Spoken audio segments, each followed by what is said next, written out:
Bonjour pour cette nouvelle édition d'un Parlons Migration.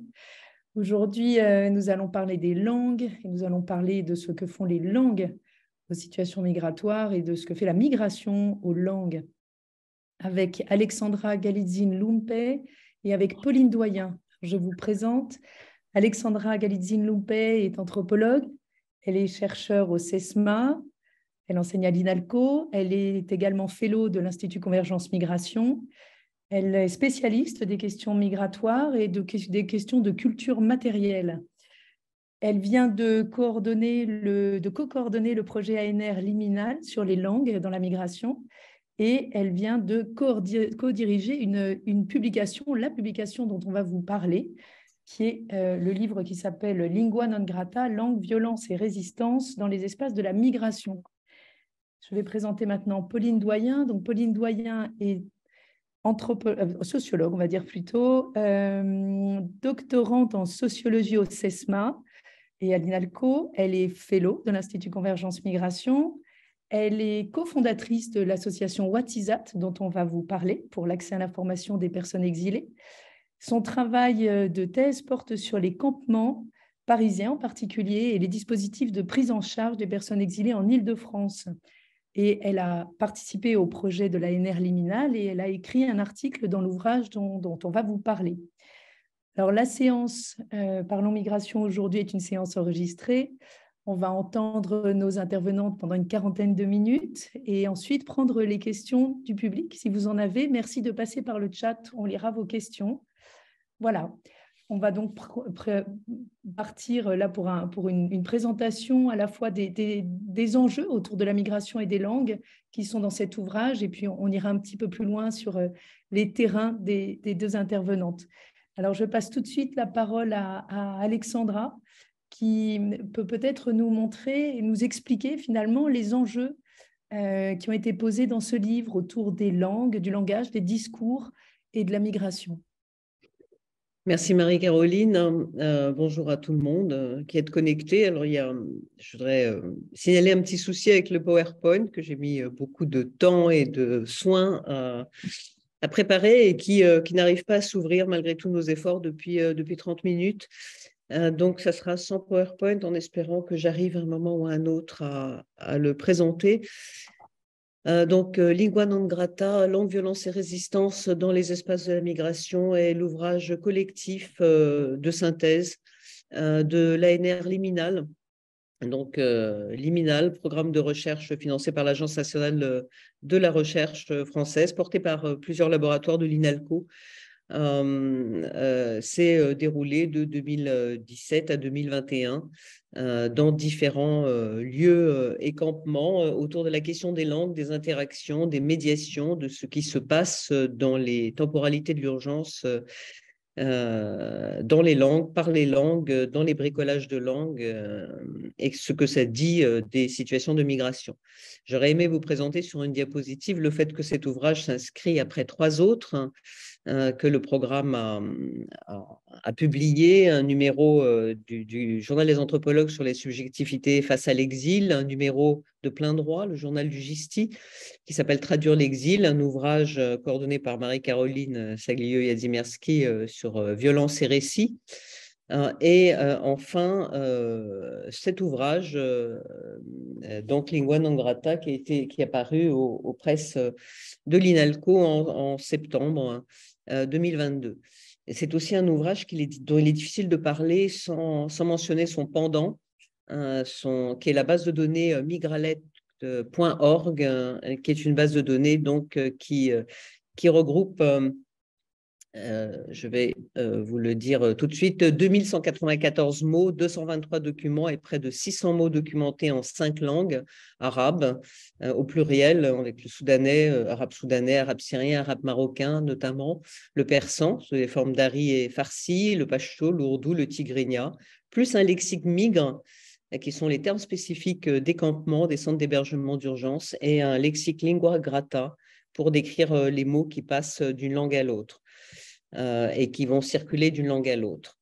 Ces deux, l'ouvrage et la base de données Migralect, sont les deux produits de réflexion différents, mais très complémentaires de ce programme de recherche. Alors, l'ouvrage donc qu'on va présenter ici, Lingua non grata, donc je vous ai dit septembre 2022, 418 pages, 2 parties et 12 chapitres, hein, qui vont aborder différents espaces de la migration, espaces très divers que nous avons travaillé en France et aux frontières de la France, frontières franco-britanniques, avec différents campements à Calais, Norenfonte, dans les Hauts-de-France, mais aussi de l'autre côté de la frontière, à Douvres et à Londres. Franco-italienne, frontière franco-italienne également, avec donc la vallée de la Roya, Vintimille, Menton, mais aussi Briançon. Et puis plusieurs lieux en Île-de-France, et en Île-de-France majoritairement, campements, camps d'hébergement d'urgence, PRADA, CAES, enfin, donc différents régimes d'hébergement ou d'accueil, ou de jour et de contrôle administratif, plus un centre d'hébergement dans le Var. C'est vraiment à partir de ces terrains que vont se construire les analyses des langues en situation et en contexte, hein, qui font l'objet de cet ouvrage, et qui pose plusieurs questions. J'espère vraiment que je pourrai vous montrer la carte la très belle carte que nous avons de nos différents terrains. Mais cet ouvrage collectif aborde les pratiques langagières dans les espaces d'urgence des migrations contemporaines, donc vraiment à partir des contextes et des différentes situations, et dans un cadre interdisciplinaire, donc regroupant anthropologues, sociologues, sociolinguistes notamment, et des locuteurs de différentes langues. Les questions du livre que pose et que traite le livre, et qui reprennent celles du programme liminal, partent du constat d'une insuffisance de l'interprétariat dans les contextes multilingues, donc des personnes parlant au moins 3 langues, et plurilingues, c'est-à-dire parlant avec des pratiques de langue différentes selon les interlocuteurs. Ces questions peuvent être résumées ainsi: en quoi les langues et les politiques des langues renseignent sur l'expérience migratoire contemporaine, sa violence, les modalités de résistance des exilés, et que font, comme le disait Marie-Caroline tout à l'heure, que font les migrations aux langues, et que disent les langues de la migration et des politiques migratoires. Alors, plusieurs sous-questions apparaissent, qui sont traitées dans les 12 chapitres, plus une conclusion méthodologique, plus une postface de Michel Agier. Donc, plusieurs sous-questions. Donc, existe-t-il un ou des parlers de la migration, ce que nous avons appelé des migralectes, caractérisant les politiques migratoires actuelles en France, en donnant d'une certaine façon un instantané saisi dans une période très précise, alors 2016, 2017, 2021, qui vraiment dit quelque chose, signifie quelque chose des formes de politique migratoire et des violences qui en découlent. Deuxième question: quels sont les statuts des personnes qui traduisent, dans leurs différences, dans leur grande variabilité, du néologisme des traduisants que nous avons forgé pour pouvoir penser tous ceux qui se trouvent en situation de traduire sans avoir un statut d'interprète. Donc des traduisants, aux personnes salariées et bénévoles, qui sont également des traduisants, et aux interprètes, qui sont dans tous les terrains que nous avons pu réaliser, en général notoirement insuffisants, soit en termes de présence, soit en termes de langue traduite. Deuxième ou troisième question: quels sont les bricolages langagiers des acteurs, d'acteurs de l'État, acteurs associatifs, exilés, dans leur grande diversité? Quels sont aussi les espaces entre les langues, les passages d'une langue à une autre, les intraduisibles et les intraduits, les formes de résistance de et par les langues, formes de résistance diverses, par dérision, par création de mots et d'expressions cryptées, accessibles seulement à des locuteurs d'une même communauté. Donc, ces formes de résistance et de solidarité dans les langues entre acteurs exilés, mais aussi entre acteurs exilés institutionnels ou associatifs. Quatrième question, quelle forme d'interaction c'est ce qui scelle sur le terrain, avec quelles possibilités et quelles limites, soit que l'on parle une des langues, mais généralement jamais toutes, soit qu'on n'en parle aucune, et que c'est donc par une tierce langue et sous des formes de bricolage que se créent des formes d'interaction. Et cette question ne se pose pas seulement pour les différents acteurs exilés, associatifs, institutionnels, elle se pose aussi pour les chercheurs, puisqu'elle questionne le rôle du chercheur dans ces terrains pluri- et multilingues, et qu'elle ouvre à une autre question méthodologique, éthique également et heuristique. Dans le fond, est-il possible que l'étude des phénomènes migratoires se passe des langues, se passe de la nécessité des langues ou se passe de la réflexion sur ce que les langues permettent de saisir et qui échappe à une recherche qui soit totalement ou exclusivement focalisée sur la langue nationale, la langue donc de l'État français. Une langue nationalisée d'une certaine façon et une langue de souveraineté. C'est donc toutes ces questions que cet ouvrage collectif auquel cet ouvrage tente de répondre, vraiment avec des analyses qui à chaque fois partent d'un terrain précis. Je voudrais réinsister sur ce point. C'est vraiment à partir du terrain, des terrains, que les situations de langue et les contextes de langue ont été appréhendés, réfléchis, discutés. Ce sont des terrains qui peuvent être qui sont à la fois semblables et dissemblables. Il y a des différences, il y a des spécificités selon les lieux, selon les périodes, selon le type d'action dans lequel ces langues s'imposent. Pauline va parler d'un certain cas. Pour ma part, et en partie, alors, il y a plusieurs articles qui sont coécrits. Nous avons coécrit, Marie-Caroline et moi, un article qui revient sur la bulle, donc le premier entrée du centre de premier accueil, enfin, ça s'appelait ainsi le centre de premier accueil, ou bien le centre du Bois, et qui se trouvait à la porte de la Chapelle et qui a fermé en mars 2018, qui est ouvert en novembre 2016, fermé en mars 2018. Et nous avons notamment abordé finalement les hiérarchies des langues, les bricolages et les espaces où se tiennent, où pouvaient se tenir des formes de possibilités de langue, ce qu'on a appelé les espaces de l'entente, où finalement s'ouvrait un nouveau, en face à face souvent et en vis-à-vis, s'ouvrait un autre espace de langue que l'espace institutionnel extrêmement contrôlé à l'intérieur de cette bulle, de cette structure donc gonflable, blanche, jaune et grise, que je ne peux pas vous montrer parce que le PowerPoint a disparu, qu'est-ce qui fonctionne, qui est un espace par ailleurs très mal insonorisé, qu'est-ce qui se jouait, qu'est-ce qui ne pouvait pas se faire, qu'est-ce qui pouvait se faire au sein de la bulle, dans ces espaces périphériques, mais aussi dans les seuils, la notion de seuil qui rejoint la notion de liminalité, et le titre de ce programme ANR a été ici central pour penser ce que nous avons développé d'ailleurs dans l'épilogue méthodologique en parlant de la position de tiers, du chercheur comme un tiers dans les interactions et dans les pratiques langagières, et de ce que sa position permet de penser de nouvelles méthodologies de terrain. Mais je reviendrai peut-être là-dessus plus tard. Donc, voici la présentation générale, en tout cas, de l'ouvrage. Merci, merci. On va revenir effectivement sur les questions méthodologiques parce que c'est un programme qui a commencé avec plusieurs chercheurs, dont 10 chercheurs de l'Institut Convergence Migration, et qui finalement est devenu un programme collectif co-construit avec plus de 70 personnes ou du monde associatif ou des personnes en exil avec des ressources langagières tout à fait exceptionnelles qui finalement ont permis de développer ce programme.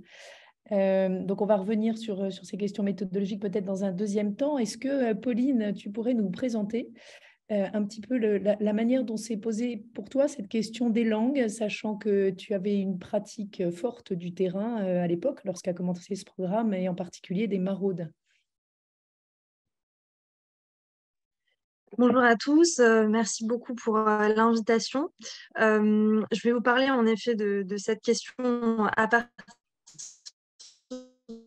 du terrain, notamment du terrain francilien, en reprenant un peu le fil du chapitre. J'ai écrit plus exactement en 2019 ou 2020, mais en tout cas, il y a plusieurs années, alors que j'étais encore intervenante sociale à la Maraude de France Terre d'Asile, je venais de finir mon master de sociologie, je cherchais un financement de thèse. Je m'intéressais à la question du système d'accueil en France et en Île-de-France. Et à cette époque, mon travail avec France Terre d'Asile, c'était un travail à temps plein qui consistait à aller en équipe sur les campements parisiens pour y informer les personnes sur leurs droits, les lieux où ils pouvaient trouver de l'aide. Donc, c'était vraiment une maraude d'information d'un dispositif, ce qu'on appelle l'Aller Vert, que je trouve assez intéressant à étudier. C'est un prisme très particulier en fait pour la recherche parce que ça va au-delà de l'observation participante parce qu'il s'agissait vraiment à l'époque de mon cadre professionnel. C'est un peu comme faire du terrain au quotidien, même si c'était pas inscrit dans un parcours de thèse ou une réflexion d'écriture aussi active et intensive à ce moment-là. C'était vraiment une posture passionnante d'un point de vue du chercheur, même si elle n'est pas toujours évidente et que ça demande vraiment une réflexivité importante. Faire des maraudes d'information, ça implique en fait de créer et de provoquer une rencontre. Et c'est vraiment ce qui contribue au fait qu'en tant que chercheuse, je m'intéresse à la question de l'interaction et que pour moi, c'est vraiment au cœur de l'analyse. Donc, je vais travailler à la question de l'interaction entre acteurs au sein d'un système, mais de manière plus précise à l'analyse d'échanges où chaque interlocuteur dispose de ressources propres, langagières et culturelles. Ces interactions sur mon terrain, elles ont lieu dans un contexte d'urgence que j'aborde donc en 3 points de manière assez concise pour donner à voir quels sont ces échanges. Moi, je ne suis pas sociolinguiste. Je m'intéresse aux pratiques langagières, aux usages des langues et aux questions de bricolage et comment le contexte d'urgence il va façonner ces interactions, comment celles-ci elles sont porteuses de malentendus, mais aussi de stratégies qui vont révéler les négociations et les dynamiques du système de l'accueil en France. Donc, la première chose en fait importante à prendre en compte, c'est le cadre de ces échanges. Dans le cadre de ces maraudes, c'était les campements. Donc, c'est d'abord un lieu de vie, mais c'est aussi un lieu d'intervention. C'est vraiment un espace qui est approprié par des personnes, mais aussi un espace qui est ouvert, partagé et exposé. Et dans la mission des maraudes, il y a celle de l'identification des lieux de vie, à travers laquelle s'opère un premier mécanisme de catégorisation en fait, des lieux et des personnes, parce que quand on fait des maraudes d'information, on recherche des personnes migrantes à la rue dans le besoin. Donc, c'est déjà un premier objectif, une première catégorisation. Comment on va reconnaître un campement et comment on sait si une personne est à la rue ou en situation précaire. Donc, ça, dans le cadre de la maraude, on va chercher à repérer des signes, des traces de vie, des traces de couchage, comme on peut l'appeler dans le langage un peu opérationnel. Ce qui m'intéresse, c'est de voir comment ces représentations et ces expériences, parce que bien sûr, au fil des maraudes, on acquiert aussi une certaine expérience parce qu'on connaît de mieux en mieux le terrain, comment ces représentations et cette expérience, elles vont nous amener à avoir une idée préconçue des personnes qu'on va rencontrer, de leur situation, et comment la rencontre, elle va venir confirmer en fait ces représentations ou au contraire les bouleverser et les remettre en cause. Il y a certains lieux dans Paris qui sont connus comme des lieux où il y a par exemple beaucoup de primo-arrivants, mais il y a aussi d'autres lieux qu'on connaissait pour être occupés par des personnes dans des situations plus complexes. Et tout l'enjeu, c'était de pouvoir identifier ces lieux, mais aussi d'adapter son discours en fait en fonction des personnes. Ce qui m'amène au deuxième point, c'est vraiment le cœur de la question, c'est la rencontre. Comment on introduit l'échange, comment on va se construire en fait cette relation dans un cadre assez normé à la base, où on a des personnes qui sont supposées dans le besoin et une équipe de professionnels qui a une mission qui est visible avec des signes distinctifs, par exemple une carte professionnelle inchasuble. J'expose plusieurs situations. J'aime bien partir des malentendus parce que je les trouve assez révélateurs en fait d'un certain nombre de logiques. Je voudrais vous prendre un exemple. Par exemple, un monsieur que j'ai rencontré au matin sur un matelas dans un jardin où j'avais l'habitude de rencontrer voilà, beaucoup de personnes exilées sans hébergement. Donc j'entame la discussion avec lui, là en anglais parce qu'il il me semble, et je lui demande s'il a besoin d'un hébergement un peu rapidement et de but en blanc. Parce qu'en plus, il faut savoir que dans ce type de maraude, on finit par avoir des automatismes, et quand on prend du recul sur ces automatismes, on se rend compte aussi un peu de le caractère normé et parfois un peu violent, en tout cas, de ces échanges. Mais je lui demande, voilà, s'il a un hébergement, s'il sait où dormir, et il me dit qu'en fait, il n'y a aucun problème, qu'il était juste venu sur le campement rendre visite à des amis. Voilà, donc face à cette situation d'un monsieur qui est allongé sur un matelas, moi je pense tout de suite à un monsieur sans-abri qui a besoin d'aide. Pas du tout, monsieur, il a un hébergement, il est là pour être avec ses amis.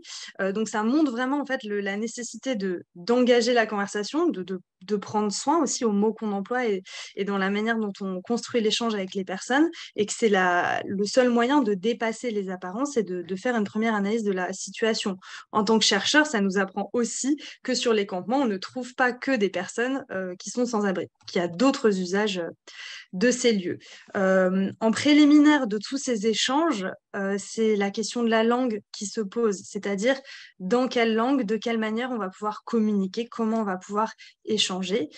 Ça peut passer par le fait de demander à la personne d'où elle vient ou simplement dans quelle langue parler. C'est très important et intéressant de voir qu'on parle pas forcément chacun nos langues maternelles, mais qu'il peut y avoir l'usage de langues tierces. Par exemple, moi, je parle l'arabe, j'ai appris l'arabe au Liban et je vais utiliser l'arabe beaucoup sur le terrain avec les exilés, mais pas forcément des exilés qui ont appris l'arabe comme langue maternelle, mais par exemple des Érythréens, des Somaliens qui eux-mêmes l'ont apprise sur la route migratoire ou dans d'autres contextes.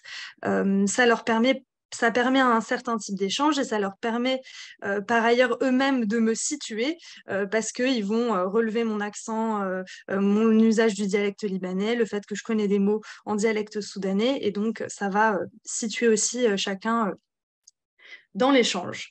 Pour aller, pour aller un peu plus loin, je dirais que ce qui est intéressant à noter dans ces échanges, c'est le contexte d'urgence qui va vraiment cadrer les choses, dans la mesure où j'ai eu beaucoup d'échanges avec ces personnes sur les questions administratives, en fait, et que beaucoup de nos échanges portaient sur dans quelle procédure vous êtes, est-ce que vous avez déjà tenté telle ou telle chose, et donc ça peut aussi sembler comme quelque chose d'assez violent, porté de l'ordre de l'interrogatoire, et en fait c'est des questions qu'il faut savoir amener aussi au fil du temps, mais qui servent à orienter la discussion pour amener une expertise, parce qu'en maraude d'information, c'est l'aide qu'on est là pour apporter, et identifier des besoins qui sont parfois difficiles à exprimer pour les personnes. Ils ont des difficultés dans leur procédure, mais comment les exprimer, comment les amener, voilà, donc ça peut sembler créer une certaine asymétrie dans la relation,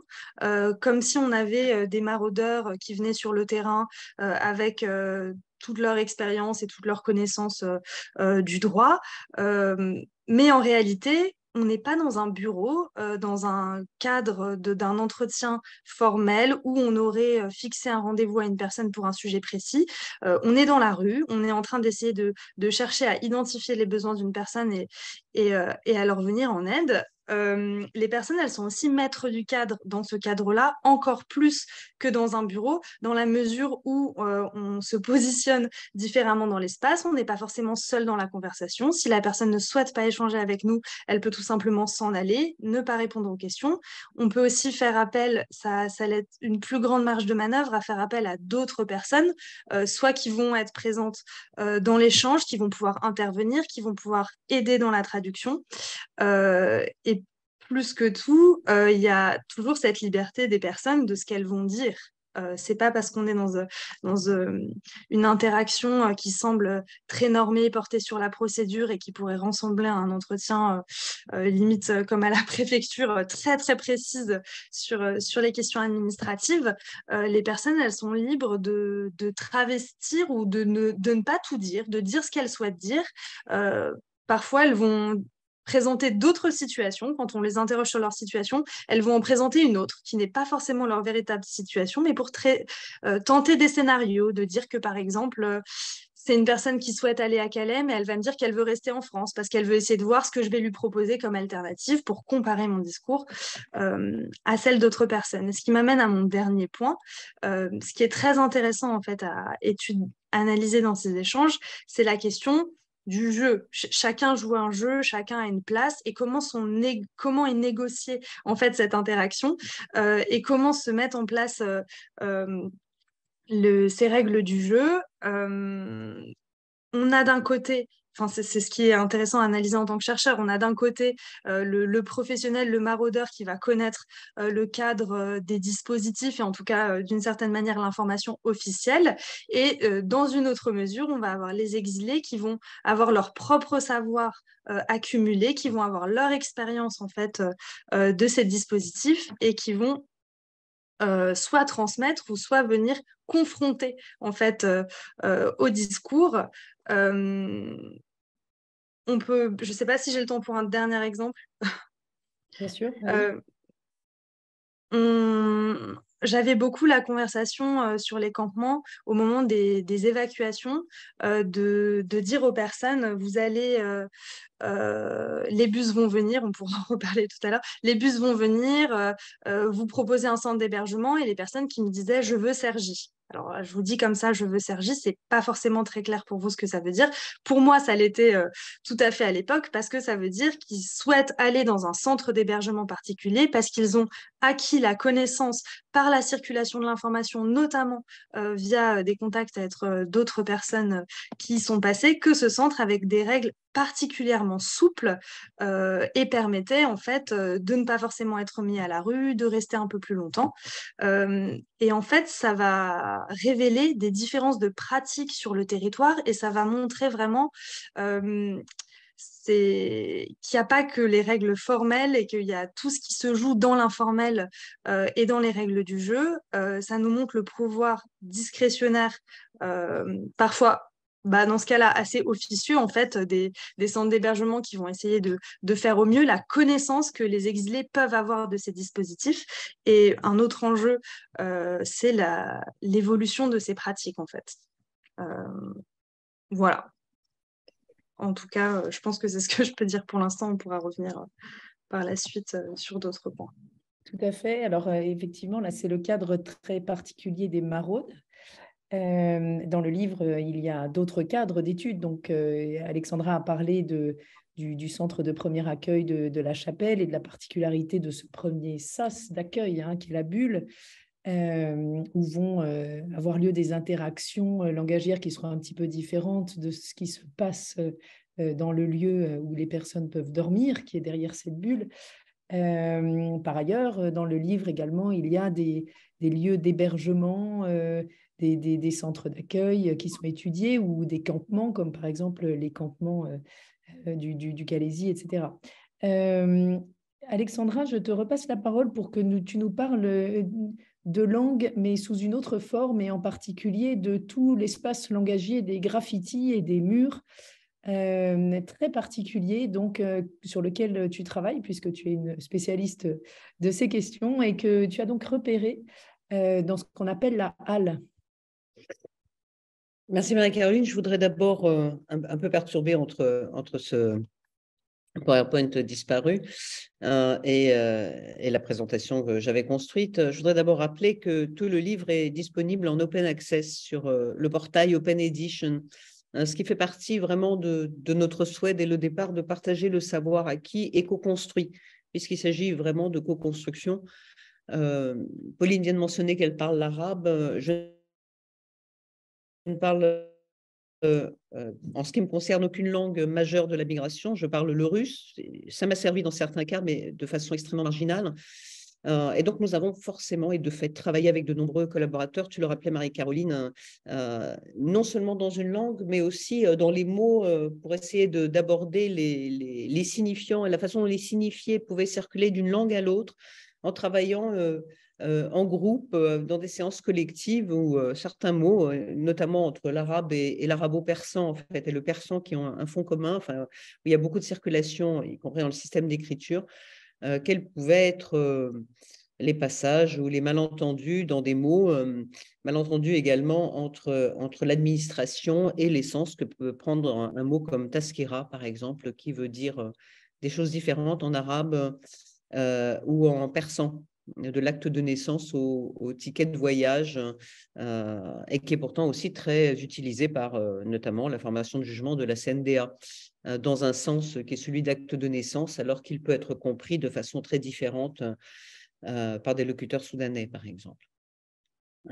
Ces mots de malentendu, nous avons beaucoup étudié. Nous avons aussi étudié les formes de résistance. C'est par les formes de résistance que je voudrais aborder la langue des murs, ce que j'ai appelé la langue des murs dans une contribution qui s'appelle, qui ouvre une réflexion sur est-ce que c'est une langue des murs, est-ce que c'est une écriture frontière, et qui a été dans le chapitre 11 donc, de ce livre abordé à travers un corpus singulier qui est celui des graffitis, et donc des écritures, mais aussi des dessins ou des associations des deux trouvés et recensés dans les 50 chambres de la halle d'hébergement du centre de premier accueil de la Porte de la Chapelle. 4 systèmes d'écriture différents, 20 langues recensées. Le centre de la Porte de la Chapelle a accueilli à peu près 25 000 hébergés, selon la terminologie. Il existe à peu près 8 000 inscriptions recensées, donc tous les hébergés n'ont pas écrit sur les murs, hein, mais il y a des murs entiers qui sont couverts d'inscriptions et de graffitis, et là encore, on est aussi dans la question de la résistance. D'autres textes cachés, pour reprendre l'expression de James Scott, se posent avec la question de, dans les situations d'urgence et dans les temporalités d'urgence, aux frontières, etc., les graffitis sont d'une certaine façon inessentiels. Ce n'est pas ce qui... entre le corps des sujets, les manques d'information, de circulation de l'information, des situations de violence, ce n'est pas ce qui apparaît. Et pourtant, dès qu'on prête attention, ces inscriptions et ces graffitis sont absolument partout, sur l'arrière, sur n'importe quelle surface, des bouts de trottoir, des bouts de murs, des panneaux publicitaires à Calais, à Vintimille, sous les ponts. En fait, à partir du moment où on les voit, on les trouve partout. Le corpus de la Porte de la Chapelle a ce site particulier que l'on sait, par la configuration des lieux, qu'il est le produit exclusivement des hébergés. Alors que pour toutes les inscriptions extérieures, il y en a qui sont à l'évidence des hébergés, mais il y en a qui sont coécrites avec les soutiens et les militants, et qu'il devient difficile de faire la part des choses par moment entre ce qui est co-construit ou ce qui relève des exilés eux-mêmes. Donc, dans ces 8000 inscriptions qui, je vous rappelle, sont pas lisibles à tous, hein. Seul le chercheur, après traduction, et donc c'est toute une équipe qui a travaillé, toute l'équipe de Liminal a travaillé à la traduction, que l'on peut avoir accès à la totalité du corpus et des significations. Donc, ce n'est pas accessible. Il y a une différence majeure entre le visible et le lisible, que je développe dans cet article. Mais aussi apparaissent donc des champs thématiques, des registres de sens très différents, des registres politiques, beaucoup de registres qui vont parler de l'exil et de la condition de l'exilé, soit à travers les mots que l'exilé façonne lui-même, invente lui-même, mais aussi en reprenant des fragments, des bouts de phrases, de références de très diverses, des chansons d'Kalsoum, par exemple, pour les Syriens et les Égyptiens éventuellement, à d'autres références plus anciennes, parfois du 7e siècle, Jésus-Christ, pour notamment des poèmes pré-islamiques, enfin, et même plus anciens. Enfin, c'est vraiment tout un corpus de références qui parle de l'éloignement, de l'arrachement, de l'exil lui-même qui apparaît. Ce sont des conseils entre exilés sur les routes à prendre. Ce sont aussi des cartes dressées et détaillées sur le mur, racontant des parcours spatiaux, territoriaux.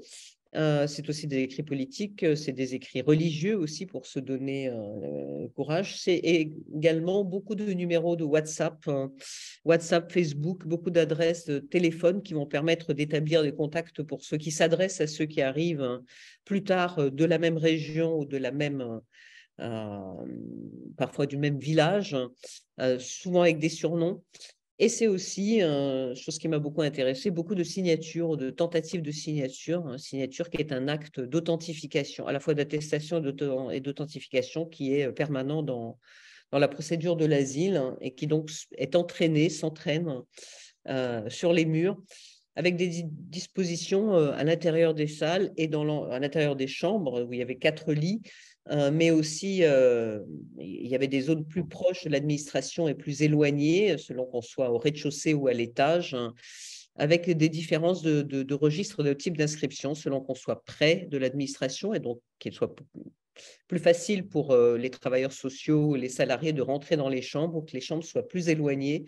Et donc, le contrôle ou le sentiment du contrôle s'exerce différemment. Alors, évidemment, c'est un corpus singulier parce qu'il est enclos dans le contrôle d'accès et de sortie qui était celui du centre. Mais évidemment, il ne peut non plus il peut être abordé en lui-même comme un moment intéressant. Les hébergés restaient en moyenne de 5 à 10 jours sur place, parfois un peu plus, parfois un peu moins, ça dépendait de leur situation administrative. Mais bien sûr, il faut le remettre en parallèle avec l'ensemble des campements, l'ensemble des haltes, des transits, du parcours, des différents parcours. Et de façon très intéressante, on retrouve des signatures, il y a des signatures ou des dessins ou des écrits, des calligraphies qui sont faites pour être reconnues avec un certain nombre de marqueurs et qu'on peut suivre de campement en campement pour certains. Bien sûr, il faudrait une étude complémentaire plus large, mais au moins pour certaines signatures et certains dessins dans le livre que je suis en train d'écrire sur ce sujet et que j'espère publier l'année prochaine. J'en ai retrouvé quelques-uns dans des campements des Balkans, dans certains pays des Balkans, et jusqu'au centre de Porte de la Chapelle. Le centre lui-même, ses abords aussi, hein, je vous avais mis sur le PowerPoint un certain nombre d'exemples. Permettez-moi de vous lire quand même quelques aphorismes ou quelques éléments qui apparaissent dans… j'ouvre le livre, là je n'ai plus… oui, bon, déjà que je le retrouve. En pachto, notamment, cette phrase qui ouvre un petit peu mon travail. Et évidemment, je ne le retrouve pas. Excusez-moi. Et qui dit ma vie est comme un lit brisé. Voilà. La vie à l'étranger est comme un lit brisé. Je perds ma vie dans ce lit brisé, donc en pachto, dans une des chambres. Et il y en a beaucoup, par exemple en arabe, la tristesse noble, souvenir de votre frère. Bon, elles ont été anonymisées dans la publication. Il y a des interpellations directes à la France, comme ce tag qui, lui, est à l'extérieur, face à l'entrée du centre de la Chapelle, et qui demande en arabe où sont nos droits aux France, qui s'adresse au pays d'accueil, en tout cas au pays d'arrivée, un certain nombre de formulations aussi d'expressions qui vont rapporter une expérience de passage, notamment cette autre inscription qui est à l'extérieur du centre, qui dit « Celui qui n'est pas passé par Benghazi n'est pas un homme », qui va donc rapporter à une des étapes du parcours. Beaucoup d'écrits politiques. Alors, autre chose qui est importante, évidemment, c'est la distribution dans la chambre. C'est le fait qu'il y a une sorte de respect, en général, des inscriptions précédentes pour celui qui arrive dans le lit.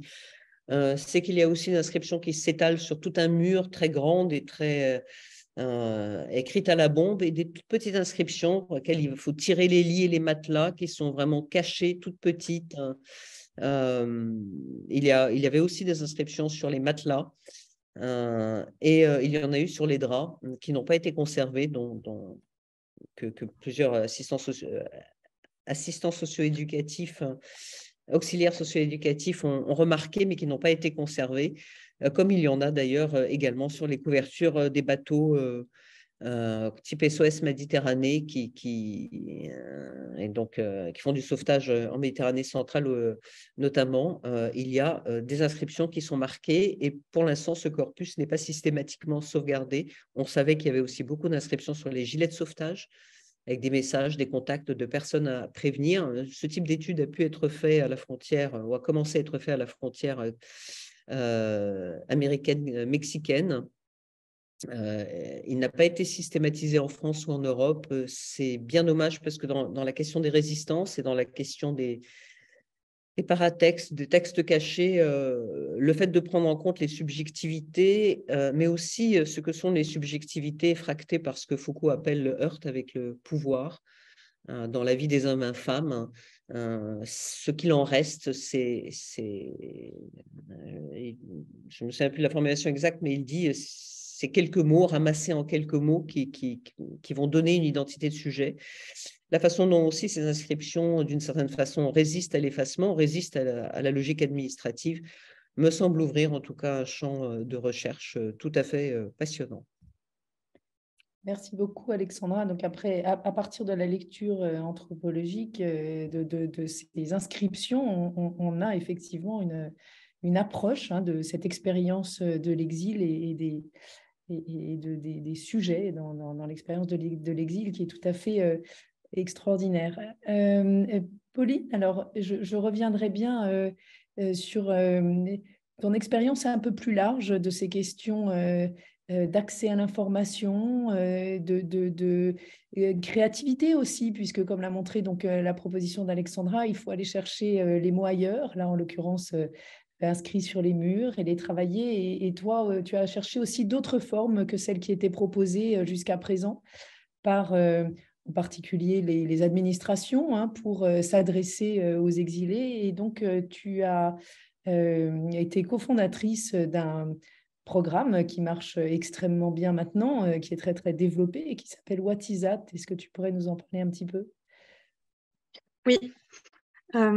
Alors l'association What is That qui est née en 2019, elle vient d'un projet qui date de 2017, qui partait du constat vraiment d'un manque d'informations sur les campements parisiens en fait depuis 2015 où il n'y avait pas vraiment de support ou de moyens unifiés de délivrer une information claire aux personnes et que ce soit les personnes exilées sur les campements ou les personnes qui souhaitaient leur venir en aide, il y avait vraiment très peu de ressources en fait fiables qui permettaient de s'en sortir.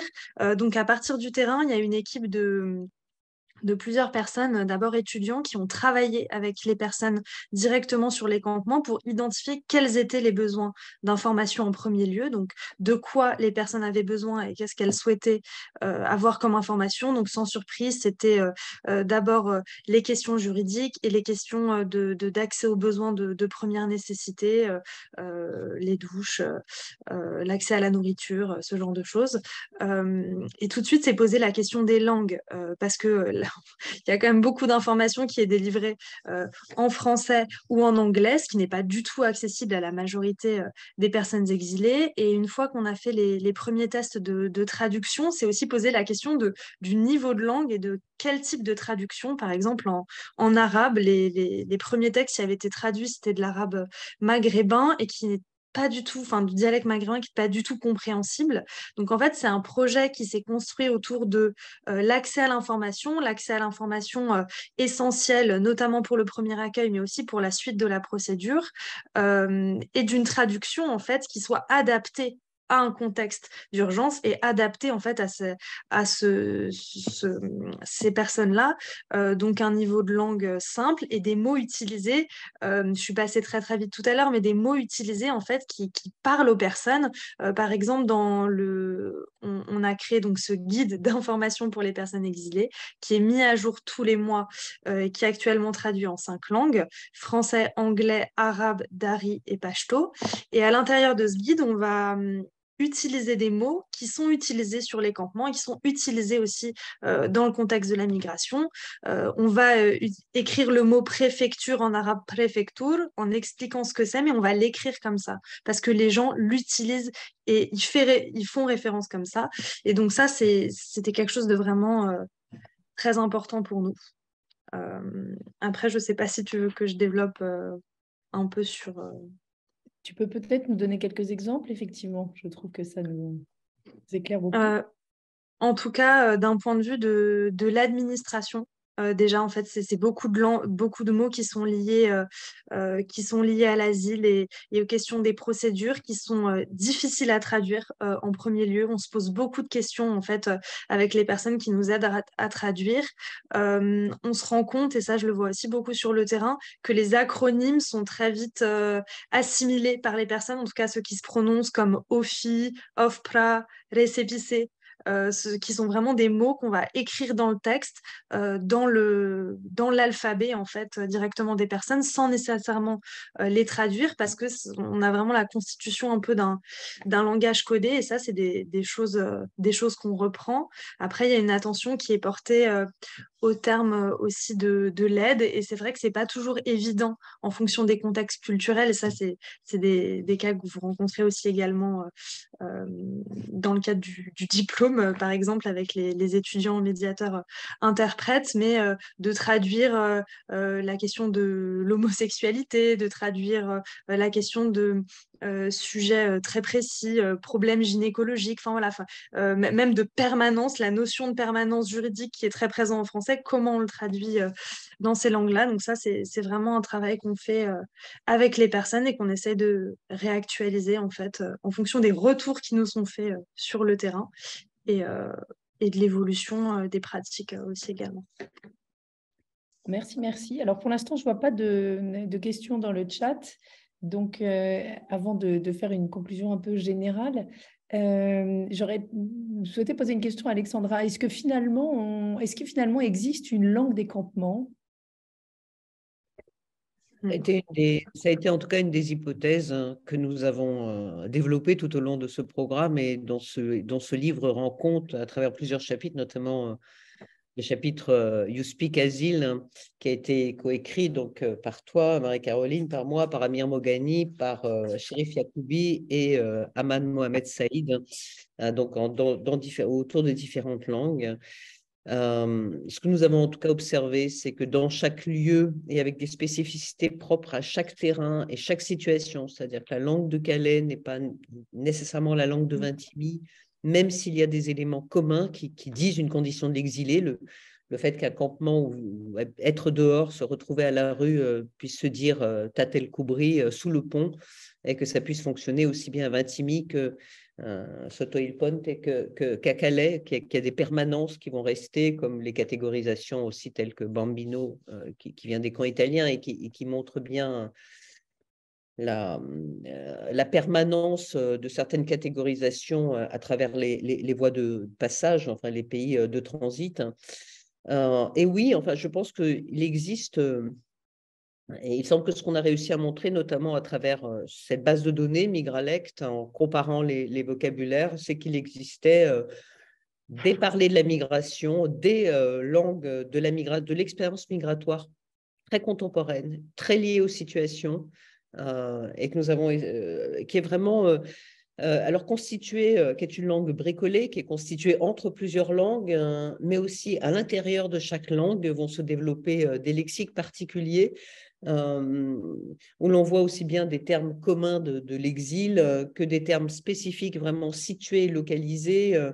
La réutilisation et les nouveaux signifiés de termes communs, comme par exemple de termes génériques comme toutes les déclinaisons du mot pain, qui veulent bien dire bien plus que le pain, qui veut dire à la fois le pain, les conditions d'accès à la nourriture, la possibilité de cuisiner, l'aide, la distribution alimentaire, selon les contextes, qui est constitué également de termes pivots entre registres de langue, administratifs, argotiques, courants et juridiques, avec des acronymes, ce qu'évoquait notamment Pauline avec l'OFI, l'ADA, etc., qui vont rentrer dans les langues avec des accents différents. La question des accents et des prononciations nous a occupé beaucoup, notamment parce qu'il a fallu les écrire dans la base de données, donc, qui est accessible en ligne, qui s'appelle migralect.org.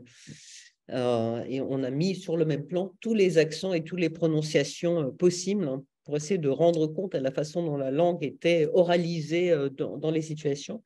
Des termes métonymiques aussi, maladie pour assurance maladie, normal pour procédure normale, etc. Mais aussi des termes intraduisibles, de nombreux termes intraduisibles, et donc des termes intraduits, des néologismes de sens, C'est notamment le cas du mot line, hein, qui est omniprésent. Mettez-vous dans la ligne, line. En anglais, le terme injonctif et impératif est extrêmement utilisé, parfois détourné, réemployé, etc.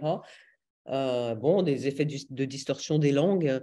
Et puis aussi beaucoup des effets de mots qui vont être construits contre la violence des situations, des façons euphémisées de désigner, euphémisées ou dérisoires, de désigner une expérience, le fait que finalement, en tout cas en arabe soudanais, beaucoup de métaphores sont liées à la frontière, représentent la frontière comme une paroi élastique sur laquelle une balle, comme un ballon de foot, rebondit. Le fait que la frontière rebondit ou que la frontière soit lourde, hein, la façon de toutes ces descriptions, mais aussi le fait de nommer la police pour pouvoir crier à ses compatriotes dans la même langue ou dans une langue comprise par plusieurs que la police arrive sans que ça soit reconnu comme un cri d'alerte. Et puis des mots très spécifiques qui vont évoquer ou désigner précisément des formes de contournement, des stratégies de contournement possibles soit des procédures de l'asile ou en tout cas des technologies de contrôle et de surveillance.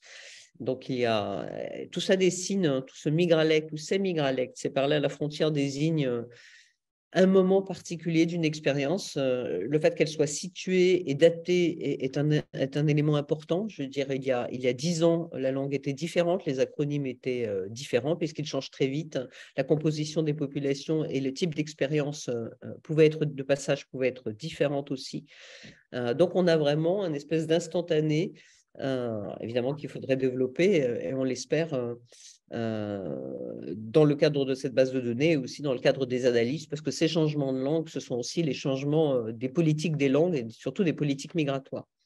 Et je voudrais revenir sur l'exemple de Pauline au tout début, quand elle disait que l'on peut se tromper. Il y a des formes d'assignation qui se font à notre insu, et parfois à l'insu du chercheur, comme à l'insu de l'acteur de terrain. Un homme dans un campement est forcément un migrant, etc. C'est quelque chose dont la plupart, on a tous fait cette expérience d'avoir été trop vite ou ou de ne pas être capable de tout à fait comprendre. Je pense qu'il est très clair que dans certains terrains, la question de la langue ou du non-accès à la langue croise des questions de racialisation. Enfin, c'est très clair aux frontières, de toute façon. Le fait que, de toute façon, les langues dites rares, mais les langues de certaines origines sont de toute façon déconsidérées.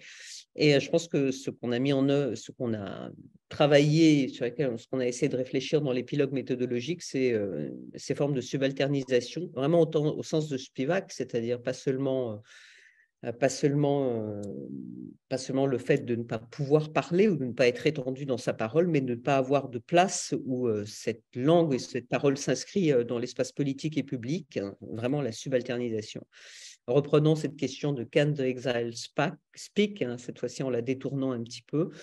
Je pense autour de la langue, mais Abdelmalek Sayed l'avait déjà très bien travaillé en disant que finalement cette absence à la langue et une partie de la double absence vient de la normativité et de la puissance de la langue de souveraineté, la façon dont elle va méconnaître les langues autres, hein, et méconnaître ce qui se dit ou ce qui lui échappe dans les autres langues.